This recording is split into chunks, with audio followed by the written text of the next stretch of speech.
Welcome. If you want to make sure you never miss a tag from your friends on your Facebook page, you're in the right place. Today, I'll walk you through the simple steps to allow tag notifications from friends on your Facebook page using your PC, following the latest update. Let's get started. First, open your web browser and head over to facebook.com. Log into your account if you haven't already. Once you're on your Facebook homepage, look to the top right corner of your screen. You'll see your profile photo. Go ahead and click on it. Now, from the drop-down menu, select the page you manage. This will take you directly to your page. Once you're on your page, click on the page's profile photo at the top left corner. This step brings you to your page's main profile.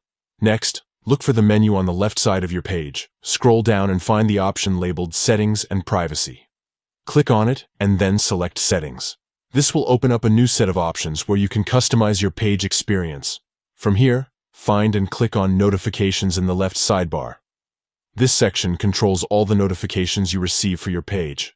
Scroll down until you see the option called Tags. Click on Tags to manage how you receive notifications when someone tags your page. Now, you'll see a few choices. To make sure you only get notifications when your friends tag your page, select the option labeled Friends. This setting ensures you're notified whenever your friends mention or tag your page in their posts, photos, or comments. And that's it. You've successfully updated your settings to allow tag notifications from friends on your Facebook page. Now, you'll never miss an important tag or mention again. If you found this guide helpful, don't forget to like and subscribe for more easy-to-follow tech tips. Thanks for watching, and see you in the next video.